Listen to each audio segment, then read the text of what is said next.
ہرقل شاہ روم نے قریش کے قافلے میں ایک آدمی بلانے کو بھیجا، اور اس وقت یہ لوگ تجارت کے لیے ملک شام گئے ہوئے تھے، اور یہ وہ زمانہ تھا جب رسول اللہ صلی اللہ علیہ وسلم نے قریش اور ابو سفیان سے ایک وقتی عہد کیا ہوا تھا۔ جب ابو سفیان اور دوسرے لوگ ہرقل کے پاس ایلیا پہنچے جہاں ہرقل نے دربار طلب کیا تھا، اس کے گرد روم کے بڑے بڑے لوگ، علماء، وزراء و امراء بیٹھے ہوئے تھے۔ ہرقل نے ان کو اور اپنے ترجمان کو بلوایا، پھر ان سے پوچھا کہ تم میں سے کون شخص مدعی رسالت کا زیادہ قریبی عزیز ہے؟ ابو سفیان کہتے ہیں کہ میں بول اٹھا کہ میں اس کا سب سے زیادہ قریبی رشتہ دار ہوں۔ یہ سن کر ہرقل نے حکم دیا کہ اس ابو سفیان کو میرے قریب لا کر بٹھاؤ اور اس کے ساتھیوں کو اس کی پیٹھ کے پیچھے بٹھا دو۔ پھر اپنے ترجمان سے کہا کہ ان لوگوں سے کہہ دو کہ میں ابو سفیان سے اس شخص یعنی محمد صلی اللہ علیہ وسلم کے حالات پوچھتا ہوں، اگر یہ مجھ سے کسی بات میں جھوٹ بول دے تو تم اس کا جھوٹ ظاہر کر دینا۔ ابو سفیان کا قول ہے کہ خدا کی قسم اگر مجھے یہ غیرت نہ آتی کہ یہ لوگ مجھ کو جھٹلائیں گے تو میں آپ صلی اللہ علیہ وسلم کی نسبت ضرور غلط گوئی سے کام لیتا۔ خیر، پہلی بات جو ہرقل نے مجھ سے پوچھی وہ یہ کہ اس شخص کا خاندان تم لوگوں میں کیسا ہے؟ میں نے کہا وہ تو بڑے اونچے عالی نسب والے ہیں۔ کہنے لگا اس سے پہلے بھی کسی نے تم لوگوں میں ایسی بات کہی تھی؟ میں نے کہا نہیں۔ کہنے لگا اچھا اس کے بڑوں میں کوئی بادشاہ ہوا ہے؟ میں نے کہا نہیں۔ پھر اس نے کہا بڑے لوگوں نے اس کی پیروی اختیار کی ہے یا کمزوروں نے؟ میں نے کہا نہیں، کمزوروں نے۔ پھر کہنے لگا اس کے تابعدار روز بڑھتے جاتے ہیں یا کوئی ساتھی پھر بھی جاتا ہے؟ میں نے کہا نہیں۔ کہنے لگا کیا اپنے اس دعوی نبوت سے پہلے کبھی کسی بھی موقع پر اس نے جھوٹ بولا ہے؟ میں نے کہا نہیں، اور اب ہماری اس سے صلح کی ایک مقررہ مدت ٹھہری ہوئی ہے، معلوم نہیں وہ اس میں کیا کرنے والا ہے۔ ابو سفیان کہتے ہیں میں اس بات کے سوا اور کوئی جھوٹ اس گفتگو میں شامل نہ کر سکا۔ ہرقل نے کہا کیا تمہاری اس سے کبھی لڑائی بھی ہوئی ہے؟ ہم نے کہا کہ ہاں۔ بولا پھر تمہاری اور اس کی جنگ کا کیا حال ہوتا ہے؟ میں نے کہا لڑائی ڈول کی طرح ہے، کبھی وہ ہم سے میدان جنگ جیت لیتے ہیں اور کبھی ہم ان سے جیت لیتے ہیں۔ ہرقل نے پوچھا وہ تمہیں کس بات کا حکم دیتا ہے؟ میں نے کہا وہ کہتا ہے کہ صرف ایک اللہ ہی کی عبادت کرو، اس کا کسی کو شریک نہ بناؤ، اور اپنے باپ دادا کی شرک کی باتیں چھوڑ دو، اور ہمیں نماز پڑھنے، سچ بولنے، پرہیزگاری اور صلہ رحمی کا حکم دیتا ہے۔ یہ سب سن کر پھر ہرقل نے اپنے ترجمان سے کہا کہ ابو سفیان سے کہہ دے کہ میں نے تم سے اس کا نسب پوچھا تو تم نے کہا کہ وہ ہم سے عالی نسب ہے، اور پیغمبر اپنی قوم میں عالی نسب ہی بھیجے جایا کرتے ہیں۔ میں نے تم سے پوچھا کہ دعوی نبوت کی یہ بات تمہارے اندر اس سے پہلے کسی اور نے بھی کہی تھی؟ تو تم نے جواب دیا کہ نہیں۔ تب میں نے اپنے دل میں کہا کہ اگر یہ بات اس سے پہلے کسی اور نے کہی ہوتی تو میں سمجھتا کہ اس شخص نے بھی اسی بات کی تقلید کی ہے جو پہلے کہی جا چکی ہے۔ میں نے تم سے پوچھا کہ اس کے بڑوں میں کوئی بادشاہ بھی گزرا ہے؟ تو تم نے کہا کہ نہیں۔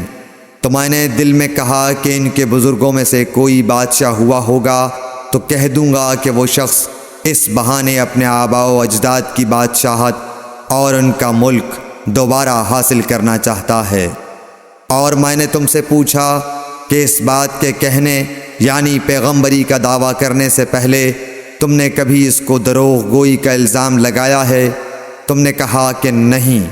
تو میں نے سمجھ لیا کہ جو شخص آدمیوں کے ساتھ دروغ گوئی سے بچے وہ اللہ کے بارے میں کیسے جھوٹی بات کہہ سکتا ہے۔ اور میں نے تم سے پوچھا کہ بڑے لوگ اس کے پیرو ہوتے ہیں یا کمزور آدمی؟ تم نے کہا کمزوروں نے اس کی اتباع کی ہے۔ تو دراصل یہی لوگ پیغمبروں کے متبعین ہوتے ہیں۔ اور میں نے تم سے پوچھا کہ اس کے ساتھی بڑھ رہے ہیں یا کم ہو رہے ہیں؟ تم نے کہا کہ وہ بڑھ رہے ہیں، اور ایمان کی کیفیت یہی ہوتی ہے حتیٰ کہ وہ کامل ہو جاتا ہے۔ اور میں نے تم سے پوچھا کہ آیا کوئی شخص اس کے دین سے ناخوش ہو کر مرتد بھی ہو جاتا ہے؟ تم نے کہا نہیں۔ تو ایمان کی خاصیت بھی یہی ہے، جن کے دلوں میں اس کی مسرت رچ بس جائے وہ اس سے لوٹا نہیں کرتے۔ اور میں نے تم سے پوچھا کہ آیا وہ کبھی عہد شکنی کرتے ہیں؟ تم نے کہا نہیں۔ پیغمبروں کا یہی حال ہوتا ہے، وہ عہد کی خلاف ورزی نہیں کرتے۔ اور میں نے تم سے کہا کہ وہ تم سے کس چیز کے لیے کہتے ہیں؟ تم نے کہا کہ وہ ہمیں حکم دیتے ہیں کہ اللہ کی عبادت کرو، اس کے ساتھ کسی کو شریک نہ ٹھہراؤ، اور تمہیں بتوں کی پرستش سے روکتے ہیں، سچ بولنے اور پرہیزگاری کا حکم دیتے ہیں۔ لہٰذا اگر یہ باتیں جو تم کہہ رہے ہو سچ ہیں تو ان قریب وہ اس جگہ کا مالک ہو جائے گا کہ جہاں میرے یہ دونوں پاؤں ہیں۔ مجھے معلوم تھا کہ وہ پیغمبر آنے والا ہے، مگر مجھے یہ معلوم نہیں تھا کہ وہ تمہارے اندر ہوگا۔ اگر میں جانتا کہ اس تک پہنچ سکوں گا تو اس سے ملنے کے لیے ہر تکلیف گوارا کرتا۔ اگر میں اس کے پاس ہوتا تو اس کے پاؤں دھوتا۔ ہرقل نے رسول اللہ صلی اللہ علیہ وسلم کا وہ خط منگایا جو آپ نے وحیہ کلبی رضی اللہ تعالیٰ عنہ کے ذریعے حاکم بصرہ کے پاس بھیجا تھا، اور اس نے وہ ہرقل کے پاس بھیج دیا تھا۔ پھر اس کو پڑھا تو اس میں لکھا تھا، اللہ کے نام کے ساتھ جو نہایت مہربان اور رحم والا ہے۔ اللہ کے بندے اور اس کے پیغمبر محمد صلی اللہ علیہ وسلم کی طرف سے یہ خط ہے شاہ روم کے لیے۔ اس شخص پر سلام ہو جو ہدایت کی پیروی کرے۔ اس کے بعد میں آپ کے سامنے دعوت اسلام پیش کرتا ہوں۔ اگر آپ اسلام لے آئیں گے تو دین و دنیا میں سلامتی نصیب ہوگی، اللہ آپ کو دوہرا ثواب دے گا، اور اگر آپ میری دعوت سے روگردانی کریں گے تو آپ کی رعایا کا گناہ بھی آپ ہی پر ہوگا۔ اور اے اہل کتاب، ایک ایسی بات پر آ جاؤ جو ہمارے اور تمہارے درمیان یکساں ہے، وہ یہ کہ ہم اللہ کے سوا کسی کی عبادت نہ کریں اور کسی کو اس کا شریک نہ ٹھہرائیں، اور نہ ہم میں سے کوئی کسی کو خدا کے سوا اپنا رب بنائے۔ پھر اگر وہ اہل کتاب اس کتاب سے منہ پھیر لیں تو مسلمانوں، تم ان سے کہہ دو کہ تم مانو یا نہ مانو، ہم ایک خدا کے اطاعت گزار ہیں۔ ابو سفیان کہتے ہیں، جب ہرقل نے جو کچھ کہنا تھا کہہ دیا اور خط پڑھ کر فارغ ہوا تو اس کے ارد گرد بہت شور و غوغا ہوا، بہت سی آوازیں اٹھیں اور ہمیں باہر نکال دیا گیا۔ تب میں نے اپنے ساتھیوں سے کہا کہ ابو کبشہ کے بیٹے حضرت صلی اللہ علیہ وسلم کا معاملہ تو بہت بڑھ گیا۔ دیکھو تو اس سے بنی اصفر روم کا بادشاہ بھی ڈرتا ہے۔ مجھے اس وقت سے اس بات کا یقین ہو گیا کہ حضور صلی اللہ علیہ وسلم ان قریب غالب ہو کر رہیں گے، حتیٰ کہ اللہ نے مجھے مسلمان کر دیا۔ راوی کا بیان ہے کہ ابن ناطور ایلیا کا حاکم ہرقل کا مصاحب اور شام کے نصارہ کا لاٹ پادری بیان کرتا تھا کہ ہرقل جب ایلیا آیا ایک دن صبح کو پریشان اٹھا تو اس کے درباریوں نے دریافت کیا کہ آج ہم آپ کی حالت بدلی ہوئی پاتے ہیں، کیا وجہ ہے؟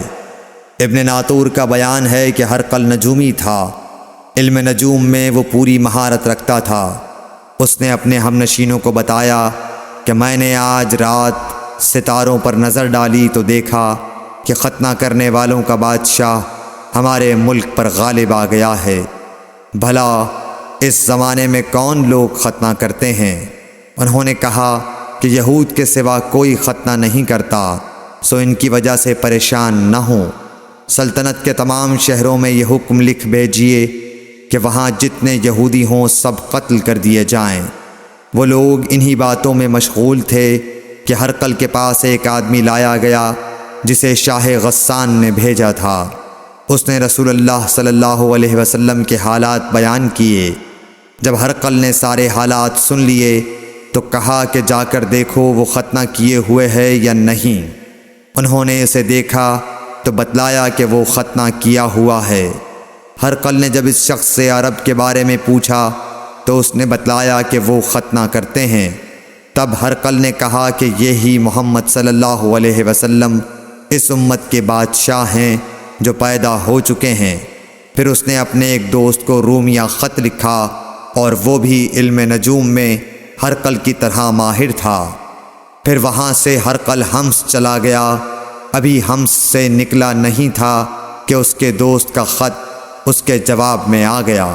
اس کی رائے بھی حضور صلی اللہ علیہ وسلم کے ظہور کے بارے میں ہرقل کے موافق تھی کہ محمد صلی اللہ علیہ وسلم واقعی پیغمبر ہیں۔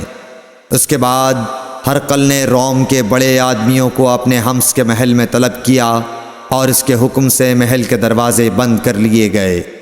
پھر وہ اپنے خاص محل سے باہر آیا اور کہا، اے روم والو، کیا ہدایت اور کامیابی میں کچھ حصہ تمہارے لیے بھی ہے؟ اگر تم اپنی سلطنت کی بقا چاہتے ہو تو پھر اس نبی صلی اللہ علیہ وسلم کی بیعت کر لو اور مسلمان ہو جاؤ۔ یہ سننا تھا کہ پھر لوگ وحشی گدھوں کی طرح دروازوں کی طرف دوڑے مگر انہیں بند پایا۔ آخر جب ہرقل نے اس بات سے ان کی یہ نفرت دیکھی اور ان کے ایمان لانے سے مایوس ہو گیا تو کہنے لگا کہ ان لوگوں کو میرے پاس لاؤ۔ جب وہ دوبارہ آئے تو اس نے کہا، میں نے جو بات کہی تھی اس سے تمہاری دینی پختگی کی آزمائش مقصود تھی، سو وہ میں نے دیکھ لی۔ تب یہ بات سن کر وہ سب کے سب اس کے سامنے سجدے میں گر پڑے اور اس سے خوش ہو گئے۔ بالآخر ہرقل کی آخری حالت یہی رہی۔ صحیح بخاری حدیث نمبر 7۔